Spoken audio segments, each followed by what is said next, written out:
বৃহস্পতিবার আমাদের বাড়ি মলপি টিফিন পড়েছিল, তো চলুন আপনারা একটু দেখুন আমি বৃহস্পতিবারে মলপিকে কি কি খেতে দিয়েছিলাম। তো প্রথমে সকালে আগে নাস্তাটা বানিয়েছি, মা ছেলে নাস্তাটা করে তারপরে রান্না করতে চলে এসেছি। আর আমাদের মলপি সকালের নাস্তাটা খায় না, শুধু দুপুরবেলা আর রাত্রিবেলা খায়। তো সেই কারণে আমি দুপুরবেলা মাছের ঝোল, ডাল আর পটল ভাজি করেছি, আর রাত্রিবেলা করেছিলাম মাংস, রুটি, সেমাই। তো রাত্রিবেলার ভিডিওটি আর শেয়ার করা হয়নি, শুধু দুপুরবেলার খাবারটাই শেয়ার করেছি। আর হচ্ছে কি না যে এমনিতেই সকাল করে সবই রান্না করি, কিন্তু একটা যদি দায়িত্বর কাজ থাকে তো সেটাই সবার আগে টাইমের মধ্যেই করার চেষ্টা করি। তো ওইদিকে আমার উচ্ছে দিয়ে ডাল রান্না হয়ে গেছে, আর এইদিকে আমি পটল ভাজিটাও বসিয়ে দিয়েছি। এখন ভাতটা হয়ে গেছে, ভাতটা আমি ভাতের মারটা ঝরিয়ে নিব।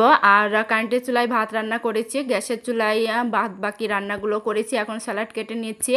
তো চলুন এবার টিফিনটা সাজানোর পালা। তো প্রথমেই আমি প্রথম খোপটাতে আমি ভাত দিয়েছিলাম, তারপরে খোপটাতে অল্প ভাত, স্যালাড আর ভাজি দিয়েছি।